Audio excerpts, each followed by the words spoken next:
আপনি যদি এই 6টি খাবার আপনার বাচ্চাকে নিয়মিত খাওয়ান, ইনশাআল্লাহ আপনার বাচ্চার স্বাস্থ্য ভালো হবেই।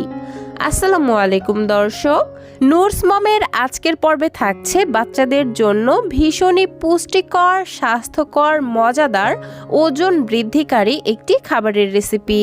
প্রিয় দর্শক, এই খাবারটি যদি বাচ্চাকে নিয়ম করে খাওয়াতে পারেন, ইনশাআল্লাহ বাচ্চার ওজন এবং স্বাস্থ্য খুব দ্রুতই ভালো হবে।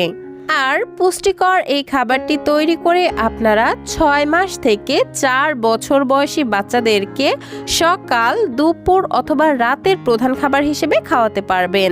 তাহলে আর কথা না বাড়িয়ে সরাসরি চলে যাচ্ছি মূল রেসিপিতে। তো দর্শক, আজকের পুষ্টিকর এই খাবারটি তৈরি করার জন্য আমার প্রথমেই লাগবে একটি মাঝারি সাইজের আলু এবং একটি মুরগির ডিম। আমি এখানে আলু এবং ডিম দুটোকেই খুব ভালোভাবে সেদ্ধ করে নিয়েছি, দেন ওপরের খোসাটা ছিলে ফেলে দিয়ে ধুয়ে নিয়েছি। এখন এইরকম একটি গ্রেটার দিয়ে আলু এবং ডিমটিকে খুব ভালোভাবে গ্রেট করে নিচ্ছি, এতে করে রান্না খুব দ্রুতই হয়ে যাবে। প্রিয় দর্শক, আপনারা যারা 6 মাসের বাচ্চার জন্য খাবারটি রান্না করবেন তারা এখানে শুধুমাত্র সেদ্ধ আলুটি নিয়ে নেবেন। আর যারা 6 মাসের পরে অর্থাৎ 7 মাসের বাচ্চাদের জন্য রান্না করবেন তারা এখানে শুধুমাত্র সেদ্ধ ডিমের কুসুমটি ব্যবহার করবেন। আর যারা 8 মাসের বাচ্চাদের জন্য রান্না করবেন তারা এখানে সম্পূর্ণ ডিমটাই নিয়ে নিতে পারেন।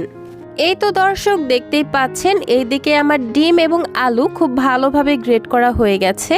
তো আপনারা যারা এই পর্যায়ে গ্রেট করতে চাচ্ছেন না তারা কিন্তু চাইলে হাতের সাহায্যে খুব ভালোভাবে চটকেও নিতে পারেন।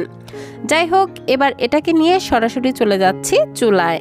চুলায় একটি পরিষ্কার প্যান বসিয়ে নিয়েছি। এবার এর মধ্যে দিয়ে দিচ্ছি 1 কাপ পরিমাণ বিশুদ্ধ খাবার পানি। একই সাথে আগে থেকে গ্রেট করে রাখা ডিম এবং আলুও দিয়ে দিলাম। এখন স্প্যাচুলার সাহায্যে খুব ভালোভাবে নেড়েচেড়ে দিচ্ছি। আর চুলার আঁচ মিডিয়ামে রেখে আমি একটু সময় নিয়ে এই খাবারগুলোকে রান্না করে নিচ্ছি। তো যখন হচ্ছে পানির মধ্যে খুব ভালোভাবে বলক চলে আসবে, এই পর্যায়ে আমি এখানে সামান্য একটু গরুর দুধ অ্যাড করে দিব। তবে এটা অবশ্যই 1 বছরের ওপরের বয়সী বাচ্চাদের জন্য, কারণ 1 বছরের কম বয়সী বাচ্চাদেরকে কিন্তু গরুর দুধ খাওয়ানোটা অ্যালাউড না। তো যাদের বাচ্চাদের বয়স 12 মাস প্লাস, তো সেই সব বাচ্চাদেরকে যখন নতুন নতুন গরুর দুধ ট্রাই করবেন তারা হচ্ছে সম্পূর্ণ খাবারটাই পানি দিয়ে রান্না করবেন। জাস্ট অল্প একটু গরুর দুধ অ্যাড করে বাচ্চাকে প্রথম খাইয়ে দেখবেন কোনো সমস্যা হচ্ছে কিনা। যদি গরুর দুধে বাচ্চার কোনো সমস্যা হয় সেই ক্ষেত্রে গরুর দুধ দেওয়াটা স্টপ করতে হবে। আর যদি কোনো সমস্যা না হয় তাহলে আস্তে আস্তে গরুর দুধের পরিমাণটা বাড়াতে হবে। তো যাই হোক দর্শক, কথা বলতে বলতে এদিকে কিন্তু আমার খাবারটি অলমোস্ট রান্না হয়ে গেছে। দেখতে পাচ্ছেন খাবারটির পানি কিন্তু অনেকটাই শুকিয়ে এসেছে। এই পর্যায়ে আমি এই খাবারটিকে একটু মিষ্টি করার জন্য দিয়ে দিব একটি খুবই ভালো পাকা দেখে কলাটিকে আমি কাঁটা চামচের সাহায্যে খুব ভালোভাবে ম্যাশ করে নিয়েছি। কলাটি দেওয়ার পর স্প্যাচুলার সাহায্যে খুব ভালোভাবে নেড়েচেড়ে দিচ্ছি। আর এই পর্যায়ে আমি আরও একটি পুষ্টিকর উপকরণ অ্যাড করব, আর তা হচ্ছে গুড ফ্যাট। তো এখানে আমি 1/2 চা চামচ পরিমাণ ঘি অ্যাড করে দিচ্ছি। আর আপনারা তো জানেনই ঘিতে রয়েছে গুড ফ্যাট এবং ক্যালোরি, যা বাচ্চাদের দ্রুত ওজন বাড়াতে সহায়তা করে। যাই হোক, এখন নেড়েচেড়ে প্রতিটি উপাদান খুব ভালোভাবে মিশিয়ে নিচ্ছি। আর এই পর্যায়ে আপনারা বাচ্চাদেরকে যে যেমন লিকুইড খাবার খাওয়ান, খাবারটিকে ঠিক সেই রকম লিকুইড রেখে চুলা থেকে নামিয়ে নেবেন। আমি খাবারটিকে ঠিক এরকম অবস্থায় রেখে চুলা থেকে নামিয়ে নিচ্ছি।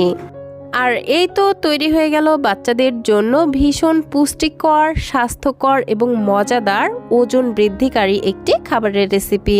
ক্যালোরিবহুল এই খাবারটি তৈরি করতে আমি মোট 5টি উপকরণ ব্যবহার করেছি। আর তা হচ্ছে ডিম, আলু, গরুর দুধ, কলা এবং ঘি, যা বাচ্চাদের দ্রুত ওজন, উচ্চতা এবং স্মৃতিশক্তি বাড়াতে দুর্দান্ত কাজ করে।